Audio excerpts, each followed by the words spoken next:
Afternoon, ladies.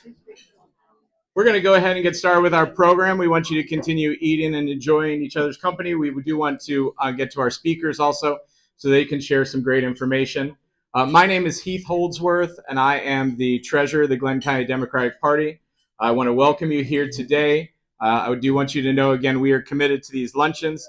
These are not fundraisers, but these are community events, so we are just doing what we can to make sure that we can put the food on the table and bring this to you in this great environment. We really thank the United Methodist Church for giving us this fellowship hall and the opportunity to use this here today. So I want to just let you know that we have a lot of members here who have some gold labels on their cards. Those are our members. They have participated in our membership drive. Membership is $25. It is not required, but it is encouraged because the Glenn County Democratic Party is self-funded. And so we do not get any funds if you donate to the Democratic Party of Georgia. That goes to the state campaign. But county parties are funded by the county, and we are here to work within the county to get out the vote in Glenn County and to do what we can do here for the citizens and the voters of Glenn County. So we appreciate your involvement. We're glad that you're here. A couple of our executive members are just going to give you a minute, and then we're going to introduce our speakers. So again, thank you for being here. I'm going to introduce Tim McDermott. He's our secretary.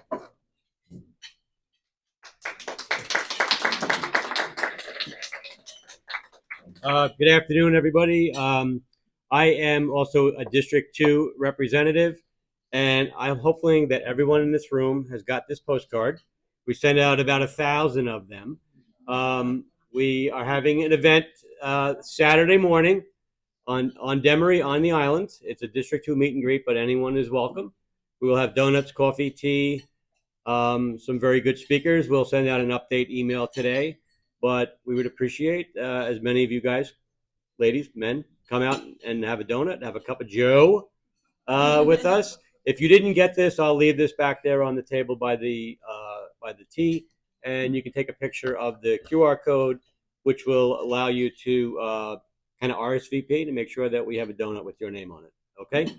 And with that, I will introduce our second vice chair, Vicki Green.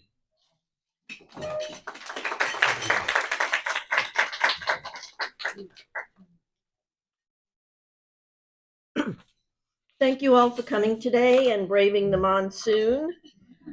Now, more than ever, we need people willing to face adversities to keep Democrats in power. The failure to do so is too great to imagine. Remember, if you did not get the email, to see Tim and make sure he has your email address so that you can get our emails every month to tell you what activities are going on and what we're doing in the county and statewide. We do not inundate you with emails, so don't worry about it. Anyway, today I first met Rebekah a few months ago when she came to the office to inquire about running for Georgia House of Representatives, District 167. While I listened to her discuss it with our first vice chair, Richard Ingalls, I was struck by her conviction and determination. She wanted to make a difference, even if it meant a difficult decision. Rebekah lives in Brunswick with her husband and 2 children. She is a proud Army veteran and considers this to be a way to continue to serve her country. She is an advocate for progress and equality and is committed to tackling the pressing issues facing Georgia. Please support her in any way you can. We need more women like her and Patti in politics today. I give you Rebekah Moore.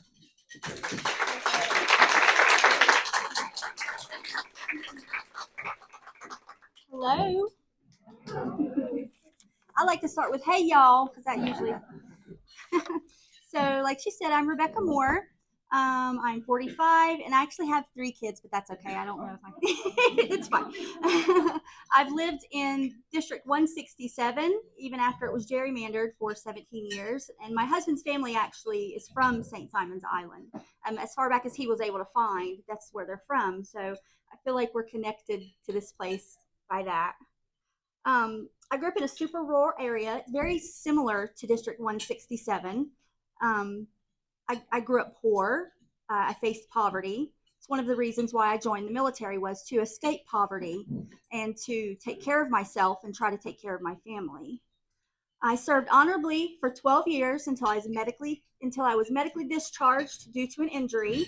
I wasn't going to say this, but I'm going to tell you guys now because someone reminded me that it is indeed part of my story. In Fallujah in 2004, I ran over an IED. I have a brain injury and I do deal with PTSD. I have received very good, high quality health care. So I don't struggle as much as some people do. So that's very near and dear to my heart, taking care of our veterans, mental health. I think that health care for all is a human right. So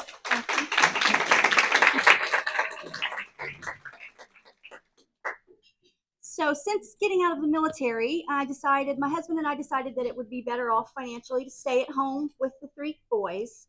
In 2010, we found our forever home in Sterling, and this allowed me to have a lot of interaction with Sterling Elementary School and Jane Macon Middle School.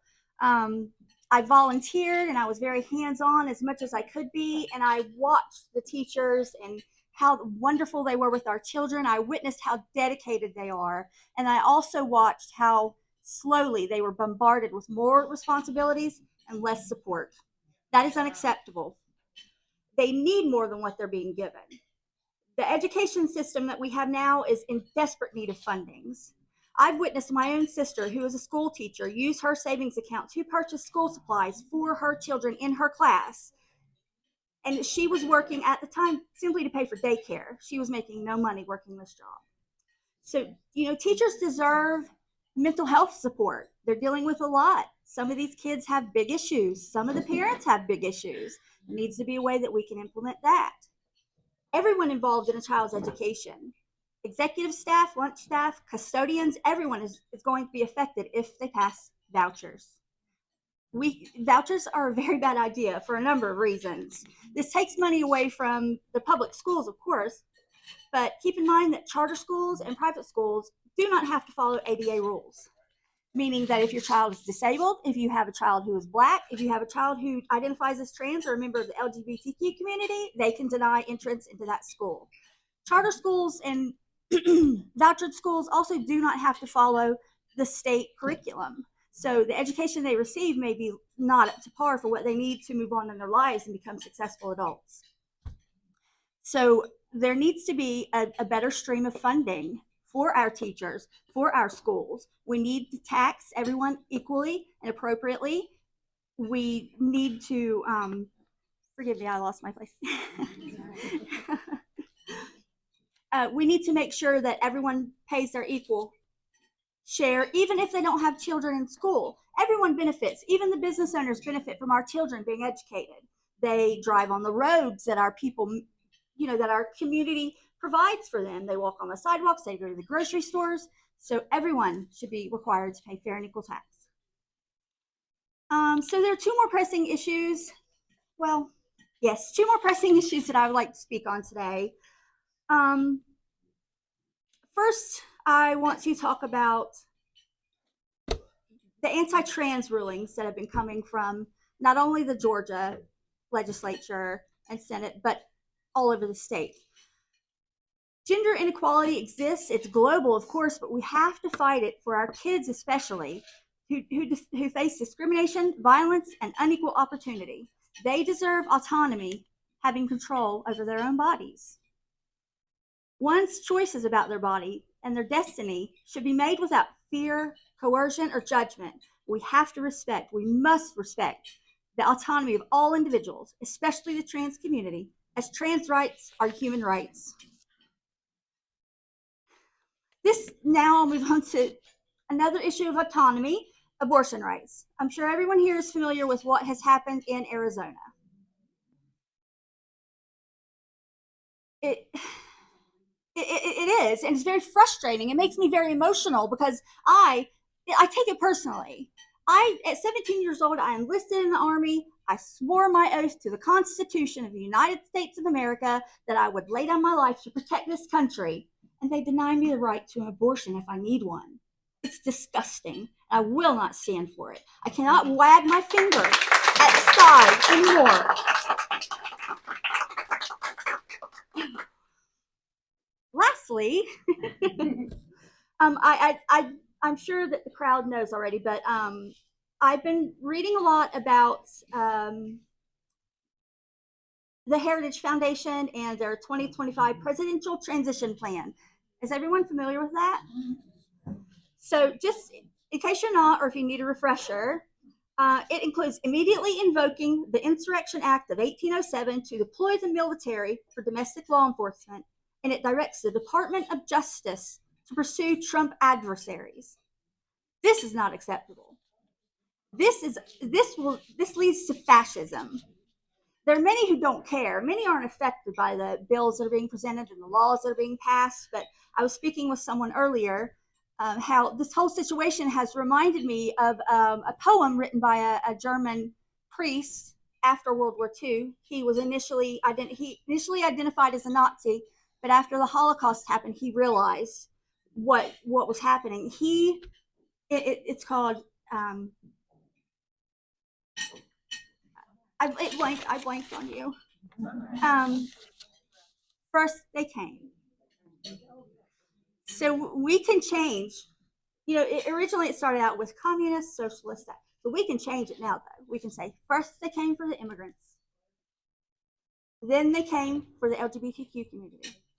Now they're coming for women. Who do you think they're going to come for next? So people really need to get behind this and figure out what's going on. We need to rid Georgia of the Republican trifecta. We have people running like Patti Hewitt, who I immensely respect for that decision. We as Georgians must continue to fight for what is right, fair, and equal because it's critical for the process of humanity in general. My entire life, I have been told that I'm too much. Talk too much, surprise.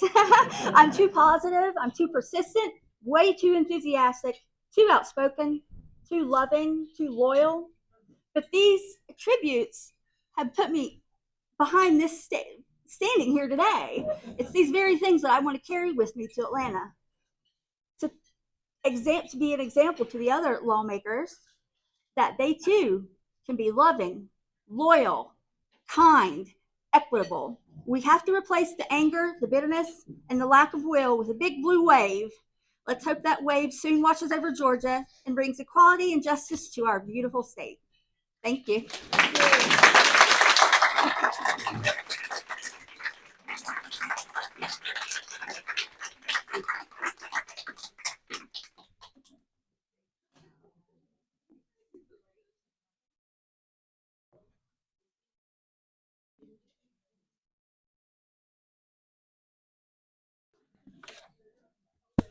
Welcome, everyone.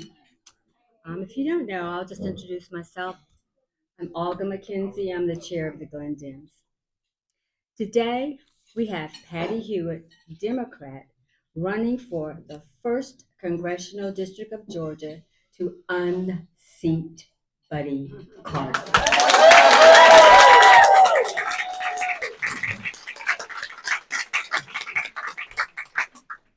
Patti lives on a small family farm with her daughter and grandchildren in Richmond Hill. She is an avid reader and always has a book nearby. Patti has been a trusted advisor to many global financial services companies such as American Express and Citibank.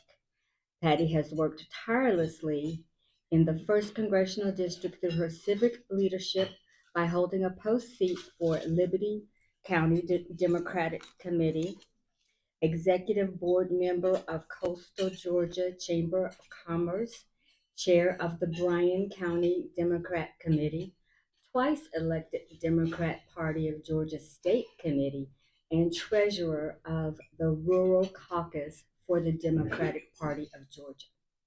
Patti Hewitt stands for empowering women, workers, families, and strengthening our communities.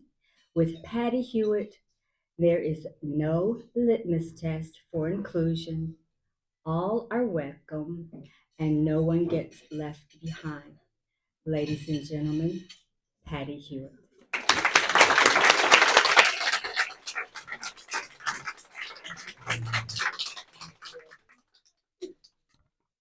Hello, Democrats!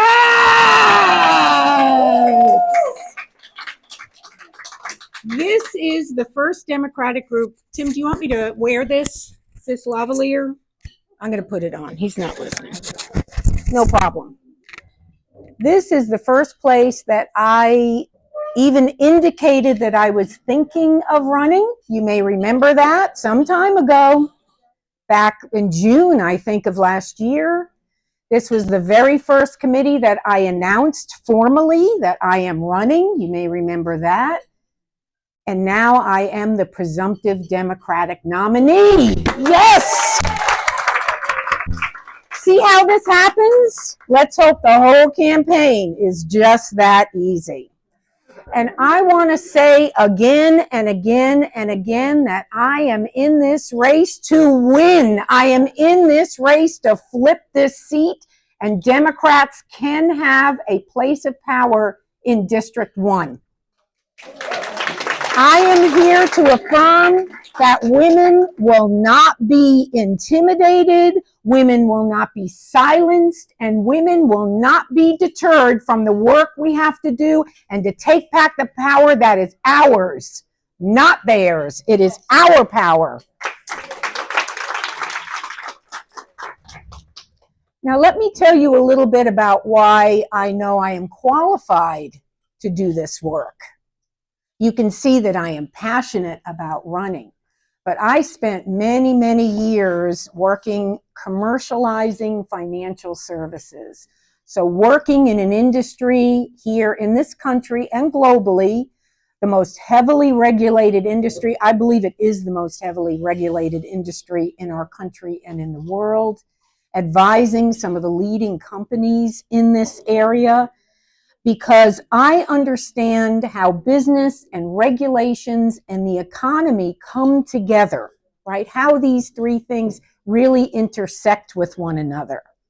I have very deep experience navigating internal politics, navigating regulatory agencies, and overcoming simple inertia in order to build opportunity, because I believe that you do that through collaboration, through the collaboration of power.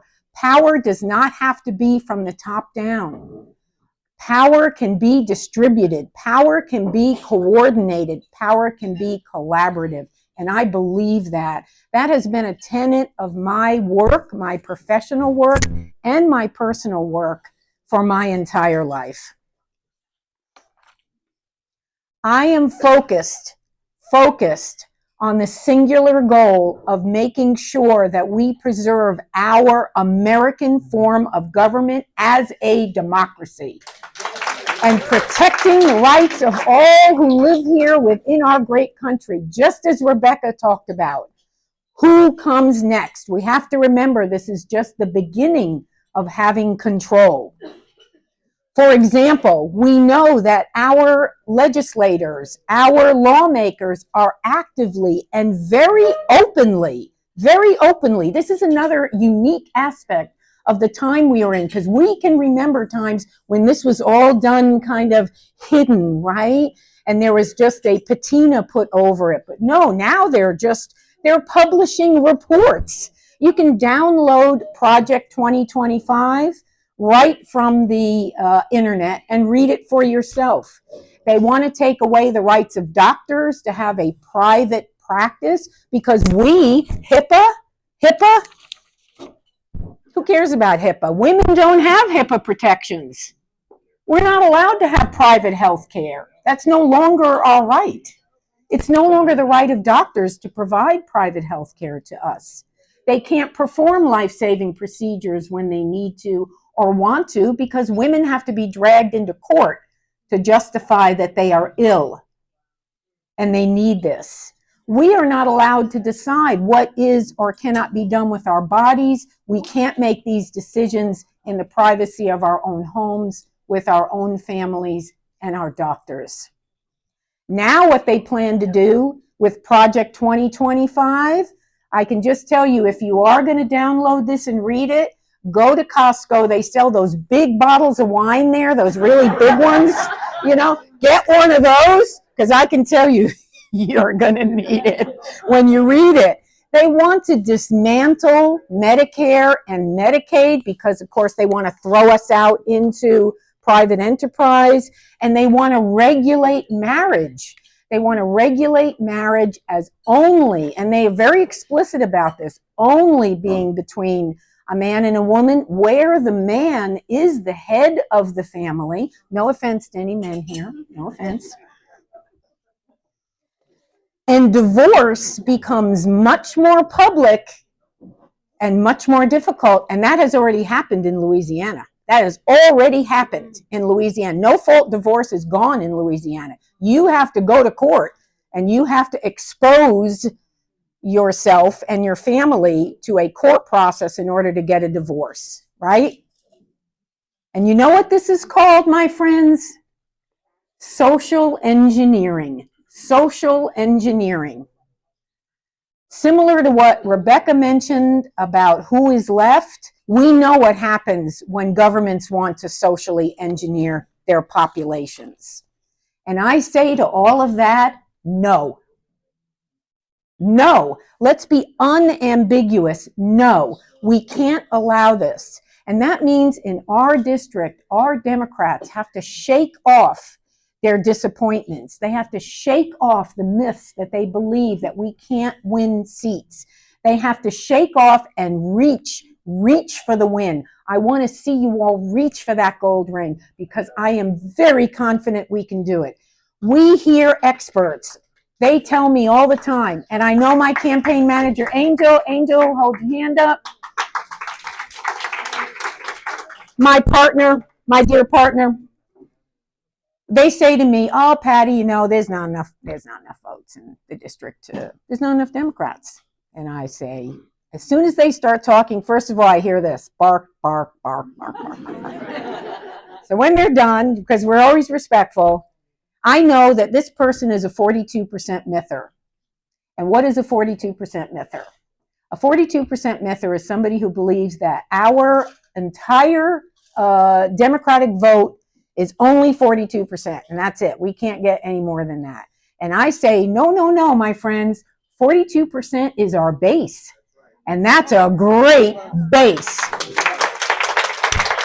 You are all that base.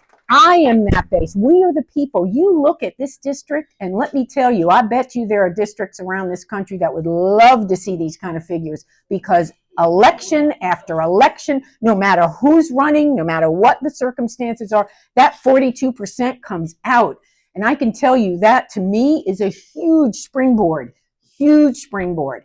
But we know that that's not going to get us to the win. That is not going to do it. The win sits in voters that are hiding in plain sight. And these are primarily voters in our rural communities. Voters that are difficult to get to, voters that aren't touched by Facebook or a digital ad or an email. They're found among our working people in our rural counties. Working families, as Olga mentioned in her introduction, this is a real key piece of my campaign, and a major platform of my campaign is supporting and working for the working families in this district, and they are the ones. That is where we will get the win. We saw that in the Warnock runoff. Warnock won that seat through the rural counties of the state with very small percentage lifts. 1.7 in this county, 1.2 in this county, but it all added up to the win. Yes. And that is how my campaign is going to get to the win. These people that have been left behind and have stopped voting, the main target for my campaign are Democrats that have stopped voting. Democrats that have given up, that say, I am tired, or it's just too difficult for me. Because remember that our working people, our working families have a rough life. It's hard for them. They're vulnerable. Their lives are financially fragile. They don't have time to pay attention to politics. They don't see the benefit of politics. They can't see it because they are in it. And I know what that's like, because that's the kind of life I had. I'm a working person. I come from the working class. This is where I come from. And I understand what it is to be fragile. I understand how hard it is sometimes to just get out the door in the morning, or to make sure that you have enough money at the end of the month to repair your car, or whatever it is. And these are the kind of problems that these people are dealing with. And then there are the voters that have just simply given up. They're disgusted with it. They don't want to be bothered with it. And that's where these people, that's where that 42% comes in. Because what I'm going to ask you to do over and over again is engage with these people. I'm going to ask you to connect, identify one person. If everybody in this room identified one person, they could be family, friend, church goer, they could be just somebody, your local barista or your checkout clerk at the store, whatever it is that you engage with on an issue that's important to them and one that's important to you, and help them to see that voting really does matter, that it will make a difference in their lives, and that it will change, and that we can do that and get that person out to vote. And that is our pathway to the win. And there's another reason why improving the lives of our working families makes sense. And that's because, again, I am very grounded in the economy, in financial services and financial benefits. I know a lot about that. And my belief, I am very confident about this, that the way that you build sustainability in our economy is by building it from the ground up, not the top down. The ground up. We build a strong, resilient working class. Our economy in this region will improve on a sustainable level. Sustainability is very important, right? Very important. And I come to voters like that from a position of empathy because, as I said, I understand what that kind of life is like, right? Just like Rebekah was talking about, we understand what it's like to not have it so easy and have to struggle. What we needed, what do we need, you know? How about sliding scale daycare so that women can actually go to work? You know, in Camden County, so generally daycare should represent about 7% of your income. That's about what it should. In Camden County, it's almost 15%. So women can't work. How do they go to work for that? Rebekah mentioned that one of the friends, we know plenty of people like this. They work to pay daycare, right? That's what they're working for. We are the richest country in the world. We're the richest country in the world. Let's say it again and again. We can invest in our citizens. We can invest in our working class. We just have to take a little bit away from the big corporations, but that's okay. I don't have a problem with that. We just have to raise taxes on people that really have no tax burden or very little tax burden, right? We just have to raise taxes a little bit, ask them to pay a little bit more of their fair share. We can shore up the IRS and their ability to audit and go after tax cheats. All of these, there are buckets of money waiting for us. So these things are not difficult. I have managed to have a successful career. I've raised my family, and now I am seeking a seat in Congress for no other reason. I have no other reason other than to serve the people of the district, because I am a servant leader first, second, and third. I always have been, and I always will be. Thank you. But first, my friends, we still have to get there. This is just the beginning. You know, being the presumptive nominee is fantastic. I'm very happy about that. I do not have a primary opponent. That's a big advantage. We definitely intend to take advantage of that, but that's just the start of our journey. We have to create, our vision for this campaign is to create a wave of Democratic voters that is going to rise up. And if my campaign manager has anything to say about it, it will be a surprise attack and will sweep Patti Carter right out of office. So just let me say, when you donate to my campaign, think of it as donating to the Patti Carter Retirement Fund. Would you please think of it as that? Now I'm going to do something that may seem odd, or maybe you haven't heard before, maybe you have, but I want to open the door to my campaign to you because I believe, once again, in collaboration. I believe that our democratic strength lies in organizations like you, and I want to open up the door to the campaign and tell you this is how I plan to win. And I want to ask you to come on in and join us. Right? Not be on the outside where we're pushing here, you do this and you do this. No, we want you in the campaign working with us. Because what I want to do is bring together these Democratic committees, begin to really knit together these groups. We have a tremendous amount of resources, but they lie in specific areas, and we need to be able to deploy them out to the other areas for the win. This is all how we're going to get to the win. So I want you to think about this campaign as a 2-lane highway, but both lanes go in the same direction, right? They're running parallel. So the first one is, as I talked about before, convincing one person, everybody get one voting buddy, and you're going to convince that person that they need to go vote, or maybe it's a young person that they have to register to vote, right? That's one thing that you need to do. You are going to become voting apologists.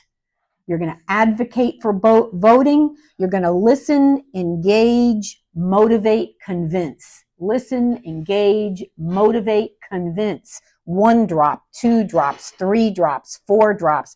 I'm an incrementalist. I believe that small changes make big changes. And so we need each of those drops. Everybody here is a drop in the wave. The second part of this is my campaign marketing plan. So in order to win this race, we have to be present and available in our rural counties. Angel and I now are spending the majority of our time in our rural counties, building relationships in our rural counties, connecting to local candidates like Rebekah in our rural counties, talking to civic and community leaders, showing up again and again and again. I want them to see that this is not going to be any different when I'm elected. You will see me when I'm elected. I will be back here. This is not a photo opportunity. I'm not a transactional person. This is not how that works. So we need to make sure that we are reaching out to our rural counties. So that means these are people that are not on the internet. They're not looking at Facebook. They may not have broadband. I live in a rural area, Bryan County. I don't have broadband. So I totally get that. So that means we have to run both a fully fledged analog campaign, billboards, direct mailers, events, being present, right? Knocking on doors. And we also have to run a digital campaign. I mean, we have to. We have urban centers that we have to deal with, and we have sophisticated voters that we have to deal with. So we need to do both things at the same time. So that brings me to my final request of you, and that is going to be funding. I need funding. I am not self-funded. The reason there are so many millionaires in Congress is because it's very expensive to do this, and parties like candidates that can just bring their own money with them. I'm dependent on my donors, right? I am dependent on you.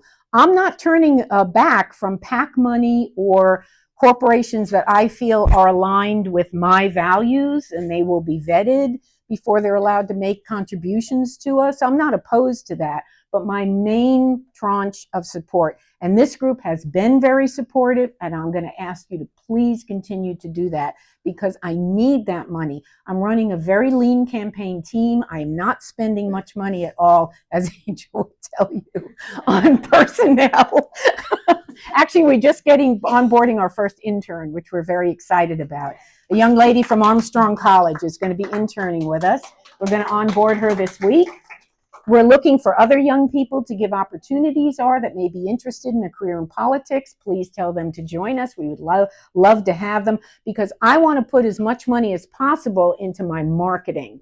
So I want to be transparent to you every step of the way. I want you to know where I'm spending the money and that I'm spending your money wisely most of all. This is what it's going to take to run a serious campaign. And that's why it's so important that I share this with you. I want always to be transparent and honest, especially with groups like this who have been so generous. And then once again, I thank you, many of you, for that. So I'll end here, and I don't know if we'll have time for questions while we're asked, but let me say this. For the last 9 years, I've been working behind the scenes in this district, as you've heard, to promote democratic principles, to promote and align with democratic candidates. Let us be unafraid to speak truth to power, because power will be in your hands. You have that power. Be unafraid to speak of that power, because change is here, change is now, and I want you to join me, because we are going to take back that power in this district now and in the future.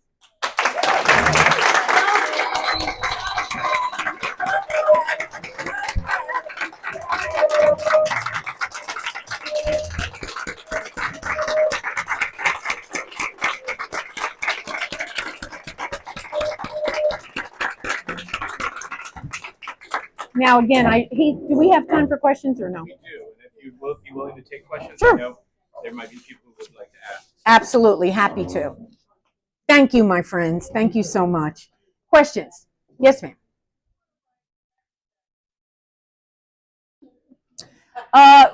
Please make them out to Patti Hewitt, and that's fine.